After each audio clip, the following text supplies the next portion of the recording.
Shalom, paix et grâce dans votre vie, dans votre maison. J'espère que vous allez tous très bien. Si vous êtes dans la maison, appelle ton fils, ton frère, suivez cette émission dans toute la famille. Je vous bénis par le nom puissant de notre Seigneur Jésus-Christ. C'est votre humble serviteur, le pasteur Bonheur Bofili. C'est lui le présentateur de votre émission que vous aimez, École de délivrance. Aujourd'hui, dans notre émission, bien dans notre branche, nous allons vous présenter un thématique. Et dans cette thématique, nous venons avec un message fort. Et aujourd'hui, nous allons parler sous le ventre de la sorcellerie. Et pourquoi nous devons parler sous le ventre de la sorcellerie?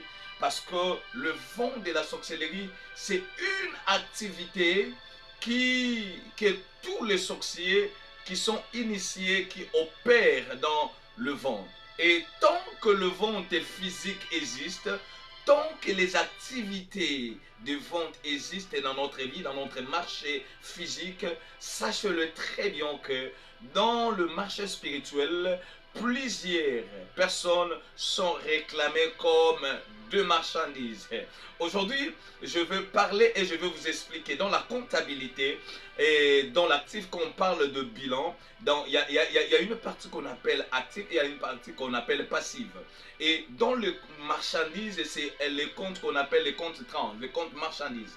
Et client, si je ne m'abuse pas, c'est les comptes 41 qu'on appelle le client. Et maintenant, dans toutes ces choses, 40 aussi, il y a un compte qu'on appelle fournisseur. Vous devez savoir que tant qu'il y a un commerçant qui exerce le commerce, il veut savoir que la qualité de la marchandise influence ou bien qui attire le nombre de clients. Tant que tu as une qualité de la marchandise, elle est bonne, sache-le, même la clientèle sera active. Ils viendront tellement. Il y a des vies, il y a des gens qui ont tellement une destinée qui est glorieuse, même sur le plan spirituel. Ils sont réclamés parce que le qualité de leur vie réclame aussi la qualité de leur chute. Voilà pourquoi aujourd'hui nous devons parler sur le ventre de la sorcellerie.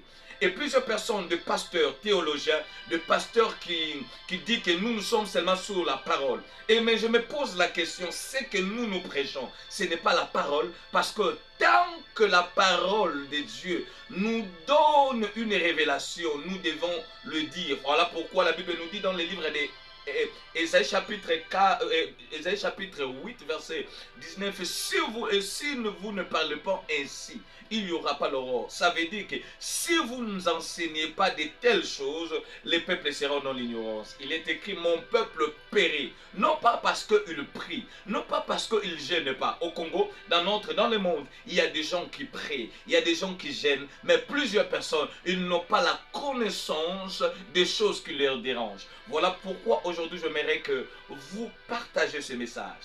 Abonnez-vous sur notre chaîne. Partagez, coupez et mettez sur les réseaux sociaux. Nous sommes sur votre chaîne Pasteur Bonheur Bofili officiel YouTube, Pasteur Bonheur Bofili officiel page Facebook, Pasteur Bonheur Bofili et sur TikTok. Et sans plus tarder, nous allons prendre nos Bibles car c'est l'outil de notre travail. Nous sommes dans le livre des Apocalypse.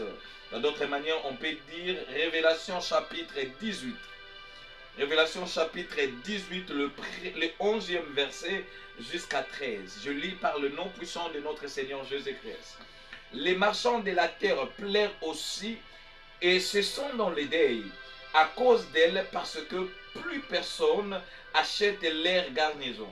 Garnison d'or, garnison de pierres précieuses, de perles, de fin lin, de pourpre et de soie, d'elcaté et de toutes sortes de bois, de santerre et de toutes sortes des objets en ivoire, en bois très précieux, en bronze, en fer et en marbre, des cannelles d'aromates, de parfums, de myrrhe et d'encens, de vin, d'huile et de fines de farine, de bleu de baies et de brebis, de chevreaux, de chars et de corps, soulignez bien, des corps et des âmes humaine. Que Dieu bénisse cette parole. Je te dis qu'aujourd'hui tu ne seras pas déçu parce que tu as trouvé la bonne part de nous suivre. Aujourd'hui, je suis tellement dans l'immense joie de vous apporter ces messages à travers les réseaux sociaux. Voici le thème qui est intitulé « Qui t'a vendu ?» Et sans plus tarder que quand je suis en train de dire « Qui t'a vendu ?» je suis en train de dire laquelle divinité qui t'a présenté chez une personne. Voilà pourquoi les gens qui achètent, on peut t'acheter par un esprit, on peut t'acheter par une autorité spirituelle, on peut t'acheter par un démon. Et maintenant, quand on parle de qui t'a vendu, la personne qui t'a livré comme une marchandise, ça veut dire que la personne a trouvé bon que tu es tellement digne comme une marchandise. Et quand on parle d'une marchandise, on veut juste dire que la qualité de la marchandise détermine la qualité des clients qui vont venir. Si tu as une bonne qualité de la marchandise, ça veut dire que le client qui viendra, ils ne discuteront pas parce que la qualité de ta vie et montre la qualité de combat que tu es en train de passer. Et voilà pourquoi, avant de dire que qui t'a vendu, vous devez comprendre que dans le domaine de vente, existe le marché. Il y a des pays, il y a des quartiers, il y a des continents qui s'est développé à travers les activités de vente, tels que le pays comme Dubaï, tel que le pays comme le Mirail arabe, tel que le pays comme, Turquie et Shanghai. Ce sont des pays qui s'est développé juste avec le vente. Pourquoi je suis en train de dire juste parce que le vente leur a permis de faire développer leur pays sur le plan démocratique ou bien sur le plan diplomatique. Un pays peut se développer juste parce qu'ils ont exposé, ils ont pris de bonnes stratégies pour le vente. Tel qu'en Dubaï, vous allez voir, il y a de ventes de pierres précieuses. Tel que là-bas, l'or, c'est parmi les activités que vous allez trouver. Maintenant, aujourd'hui, tant que le marché physique existe, je vous donne déjà cette révélation. Là où tu vois une personne en train d'exercer le commerce, sache-le, si ce n'est pas Dieu qui est comme le maître de son activité, sache-le, il y a le diable qui est le maître comme le source de sa bénédiction. Parce que dans le monde spirituel, il n'y a que deux camps. Soit tu es du côté de Dieu, soit tu es du côté du diable. Il n'y a pas celui qui est naître. Parce qu'il est écrit, si tu es ni chaud ni froid, je te vomirai. Dieu n'aime pas que tu as deux tendances. Et voilà mon nom qui t'a vendu. Je suis en train de montrer, dans le livre d'Apocalypse, on nous montre comment il y avait une activité qui était physique. Mais dans leur activité physique, il y avait l'infiltration sur le plan spirituel. Vous allez voir des familles, il y a des gens, ils exercent un petit commerce juste de petit beignet, mais il est en train de construire des immeubles, il est en train de prendre soin, tel que chez les Bas-Congo, il y a ce qu'on appelle les Kodia. Dans leur Kodia, dans leur pouvoir ancestral, on leur demande juste d'exercer un petit commerce. Mais dans leur petit commerce, il y a un esprit qui est en train de multiplier l'argent. Est-ce que tu peux me dire un amen? Et maintenant, sur le plan physique, le marché physique, dans le livre d'Apocalypse 18, on nous montre des activités, pas une activité parce qu'ils exerçaient le commerce. Mais dans leur commerce, ils avaient plusieurs articles ou bien plusieurs éléments de vente. On appelle ça marchandise comptante dans la comptabilité. Et maintenant, comme première activité ou bien comme vente qu'il existait déjà dans leur temps, il y a ce qu'on appelle l'or. Et aujourd'hui, le trafic de l'or, si vous avez juste les documents, vous pouvez le vendre. Tel que le pays qui est bien, qu'ils achètent très bien, dans un prix très élevé de l'or, tel que Dubaï. Et l'or, c'est parmi les activités qui se fait fréquemment et ça paye très bien. Il y a aussi d'argent, de pièces d'argent. Il y a tel que ce qu'on appelle les pièces de monnaie de petites pièces en monnaie là. Et il y avait aussi des pierres précieuses. Et quand on parle de pierres précieuses, on veut juste mettre en général toute pierre précieuse qui sort du sous-sol. Et c'est parmi le minerai, ou bien le minéraux qui sont dans notre pays. Les gens de Haut-Katanga, là-bas si vous partez, vous allez trouver cuir, cobalt, zinc, manille. Ça veut dire que toutes pierres précieuses qui sont parmi les activités telles que le diamant. Au Kasaï, il y a le diamant, c'est parmi les villes où vous allez trouver le Miba, c'est parmi les entreprises qui produisaient. Je suis en train même de demander à Dieu qu'il nous fasse grâce de restaurer cette entreprise de perles. Et vous allez trouver que le perle, c'est parmi de pièces, c'est parmi de marchandises où vous allez trouver ça dans des comptoirs. Là, on va des habits. Parce que de perles, ce sont des pièces qu'on met sur les tissus de pierres précieuses. Et vous allez trouver de fin lin. Ce sont des qualités des tissus des hommes riches. De fin lin. Ce n'est pas le tissu que les gens achètent dans le marché Zambou. Il y a de fin lin. Quand on dit de fin lin, ça veut dire que ce sont des tissus des hommes riches, des hommes qui ont de l'argent. Ce sont des tissus royaux, des pourpres et des soies. Et c'est parmi des catégories, des activités que les marchands, que la Bible est en train de nous montrer qu'ils vendaient. Et pendant qu'ils vendaient, il y avait des pourpres et des soies et des écailles. Et quand on parle de soie, c'est parmi les tissus que vous appelez satin. C'est parmi des catégories des genres de tissus, des soies, des fins lin, des cadres, le bois, des santé. Et on est en train de nous montrer des qualités des objets ou bien de marchandises qu'ils vendaient comme de marchands. Et quand on dit de bois, et pas quand on parle de bois, il y a deux marchés qu'on vend de bois.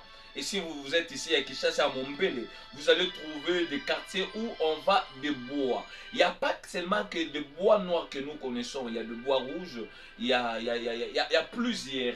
Surtout à l'Équateur, le trafic de bois, c'est parmi des villes où nous allons trouver. Et l'activité principale, il y a aussi des bois. Il y a plusieurs parmi dans le livre d'Apocalypse qu'on est en train de nous montrer et je prends parmi des activités, des objets d'ivoire. L'activité des objets d'ivoire, c'est parmi des activités qui sont devenues illégales, surtout dans notre pays. Les ivoires des éléphants, on ne vend plus. Au moins dans l'Afrique de l'Ouest et l'Afrique de l'Est, de l'Ouest ou bien Afrique australe là-bas. Chez nous, ici au Congo, les ventes ou bien les trafics d'ivoire, c'est parmi des activités on l'interdit. Mais dans le sens, dans les temps anciens, parce que ce sont des animaux en voie de disparition, on est en train de préserver de tels animaux. En fer.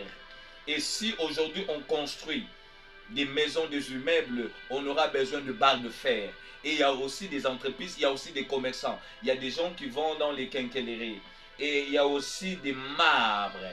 Et si vous entrez dans des maisons des hommes riches, le marbre, c'est parmi on fait avec ça les armoires, des garde-robes, des tables, des salles à manger, voire même des carreaux en marbre, il y en a. Mais il faut avoir beaucoup d'argent pour avoir de telles marchandises, parce que ce sont des marchandises des hommes riches, d'Aromante. Et d'Aromante, vous allez le trouver, le Ouest africain, des Sénégalais utilisent d'Aromante. C'est une catégorie de marchandises qui donnent de bonnes odeurs, telles que parfum.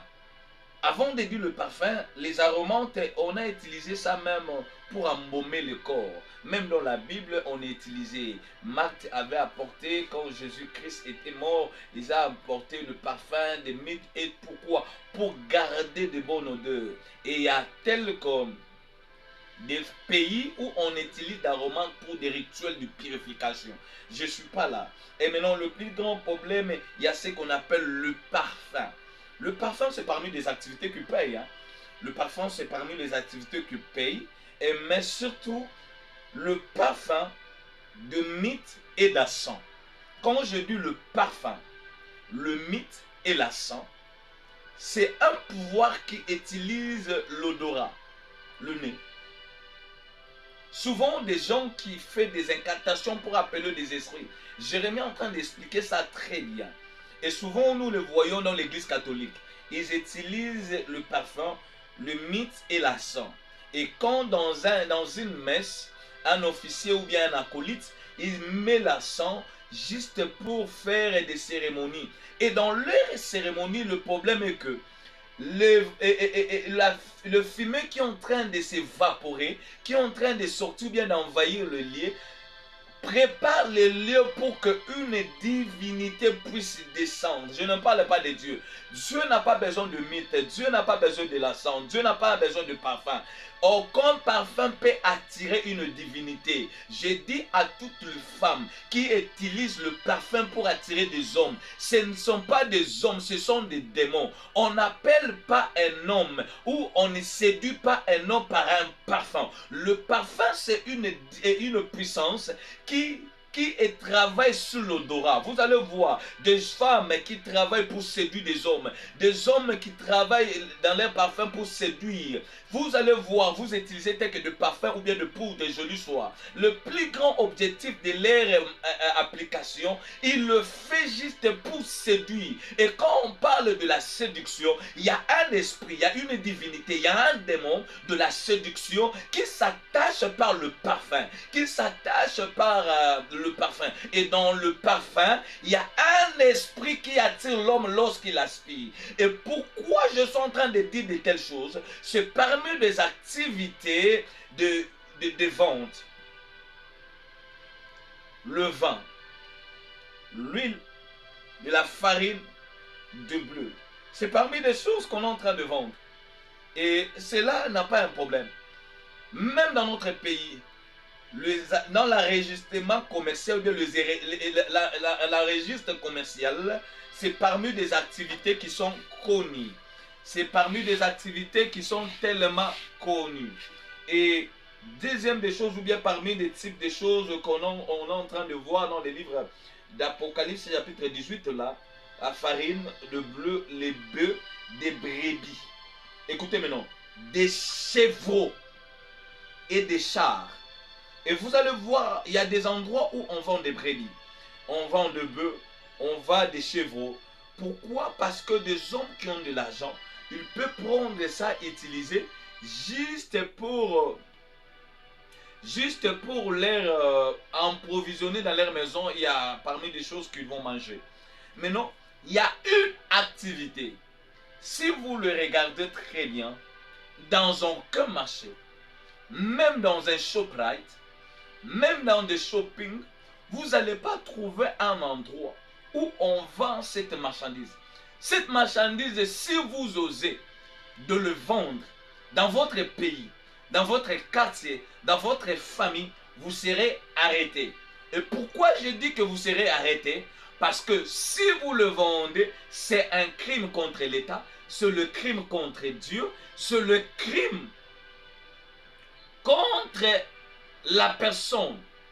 Mais non, dans verset 2, on dit des corps humains et des âmes humaines.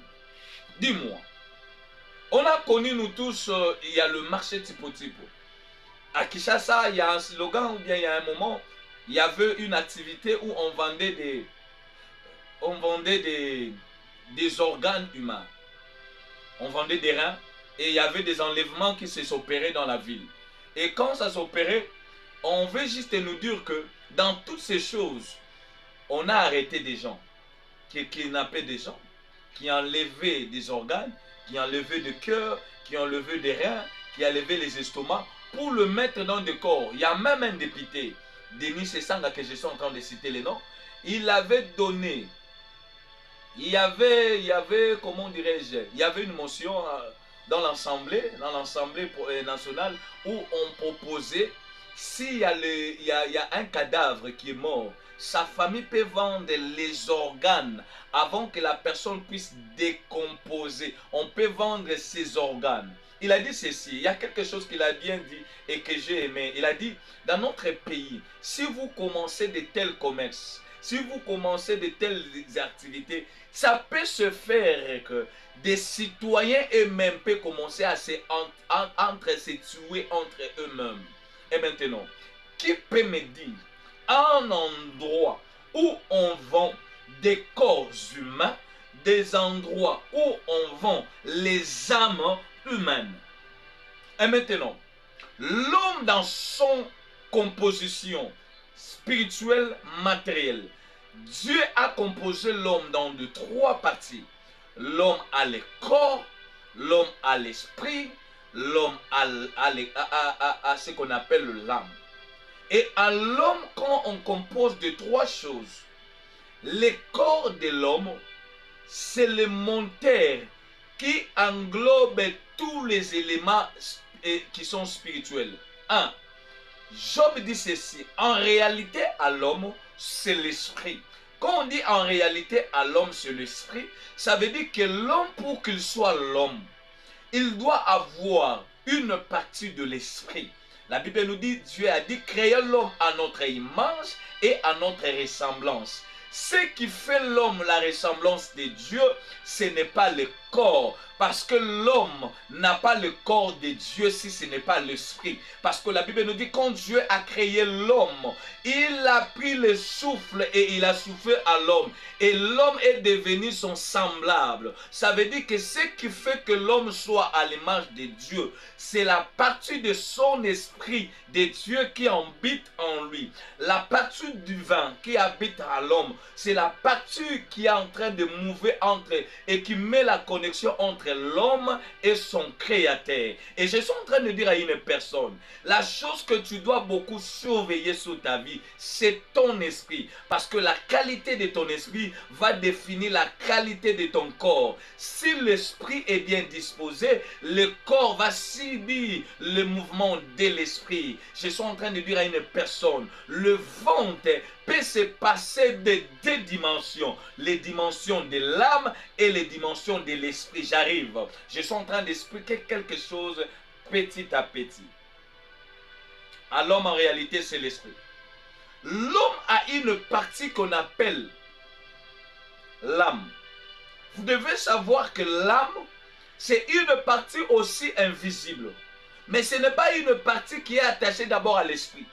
L'âme de la personne, c'est là où il y a la conscience de l'homme et il y a là où il y a même les décisions de l'homme. La subconscience de l'homme est attachée sur l'âme de la personne. Et quand on est en train de parler de l'âme de la personne, on veut juste dire la personne de l'âme. Et la Bible nous dit, les vendez des corps humains et de l'âme humaine. Imaginez-vous, quand on parle d'une âme, on veut parler de l'identité de la personne. Ça veut dire que si on vend l'âme de la personne, on vend la personne directement. Prenons l'image quand on parle de Boluzundu. Quand le nom est Boluzundu, le plus grand problème, ce n'est pas le nom. Le nom de la personne est lié sur l'âme. Ça veut dire que si le vendeur vend l'âme de la personne, en réalité, il ne vend pas l'âme de la personne. En réalité, il a déjà vendu la personne. Et voilà pourquoi dans le monde spirituel, ou bien dans des choses spirituelles, quand on vend l'âme de la personne, ce n'est pas que directement que la personne doit mourir. Il y a un temps pour tout. Les sorciers, quand ils vendent l'âme de la personne, ils prennent le temps pour les équiter. Il y a un moment de transition entre les ventes et l'exécution de la personne. Toute personne n'est pas vendue dans la sorcellerie pour mourir. Toute personne n'est pas vendue à la sorcellerie pour vivre. Ça dépend des déterminations et de l'achat de la personne qui t'a acheté. Et quand je suis en train de dire vendre l'âme de la personne, signifie quoi? Vendre selon la volonté de l'acheteur et du vendeur. Et maintenant, il dit, il vendait des corps et des âmes humaines. Spirituellement, on est en train de dire quoi? Si vous croyez dans votre intelligence qu'il y a le ventre physique, on peut vendre les parfums, on peut vendre la sang, on peut vendre des tissus, on peut vendre le bois. Il y a aussi le vente spirituel. Le corps de l'homme est tellement réclamé dans le monde spirituel. Pour qu'un sorcier devienne une sorcière consciente, il doit manger la viande humaine, il doit sacrifier le corps humain et il doit sacrifier une âme. Plus il sacrifie des âmes, plus il atteint la dimension le plus élevée. Ça, dans le monde de la sorcellerie, le temps de l'ancienneté n'a pas un problème. Mais le temps des sacrifices des hommes et des corps humains que tu as sacrifiés, ça va donner du valeur. Et voilà pourquoi je vais dire à une personne, ne ratez pas, ne ratez pas. Il y a des gens qui ont déjà rêvé. Ils ont vu, on est en train de discuter leur vente. Ils voient qu'une personne qui a récupéré l'argent, il dit dans tel jour, dans telle date, je vous donnerai. Et la personne, au lieu de prier, il dit, bon, c'était juste un rêve. Imaginez-vous. Le rêve que la personne peut recevoir définit de quelle vie après le rêve qu'il va vivre. Aujourd'hui, j'ai l'immense joie de vous prêcher de telles choses. L'objectif, ce n'est pas de vous faire souffrir. L'objectif de vous dire que vous avez un prix devant Dieu. Et vous avez un prix devant le Créateur. Toi qui es en train de suivre cette émission, je te dis ne ratez pas. Ne ratez pas. J'ai vu des gens tués par un accident. Mais l'événement est déjà passé. Dans le monde spirituel, c'est le problème de temps et des circonstances. Ça peut prendre du temps, mais il cherche par quelles circonstances qu'il peut combiner le vente.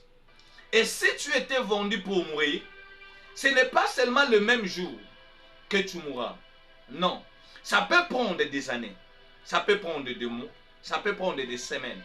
Mais il crée quelques circonstances qui peut passer une circonstance naturelle, mais il y a un effet qui est spirituel. Il y a des gens qui ont rêvé qu'on a pité la jambe. Dans le monde spirituel, la jambe était déjà vendue. On a consommé même l'argent. Maintenant, le plus grand problème, il peut juste glisser, tomber. Oh, la jambe est fracturée. Oh, ceci est fracturé. Ce n'est pas la fracture. Le plus grand problème, on a déjà vendu la jambe, mais on attendait le plus grand moment. Et quand on va t'apiter la jambe, le plus grand problème, c'est l'événement. Mais sur le plan spirituel, les temps, le ventre, avait déjà enregistré l'événement. Je dis à une personne, l'homme de Dieu est là. Je vais mettre les contacts. Le lien est là. Parlez avec moi. Je vais prier pour toi. Même si on t'avait vendu, même si on avait décidé dans quelques jours que tu mourras dans cette maladie. Plusieurs, ils sont malades. Mais plusieurs, leur maladie représente des symptômes médicaux, mais sous les effets là que vous êtes en train de mener, il y a ce qu'on appelle le ventre. Je prie comme un roi de Dieu. Si l'onction de Dieu est sur moi, le Seigneur est sur moi. Réellement, il y a une personne qui est en train de me suivre. Sois sensible. La voix que tu es en train d'écouter, la voix là, elle est venue pour te dire, il y a un Dieu qui a vu ta souffrance. Il y a un Dieu qui a vu ton problème. Ne ratez pas. Continuez de croire. Veuillez vous abonner sur notre page Facebook. Pasteur Bonheur Bofili officiel. Sur YouTube, Pasteur Bonheur Bofili officiel. Tu ne rateras pas. Abonnez-vous. Partagez. À la suite. À la prochaine. Que Dieu vous bénisse abondamment.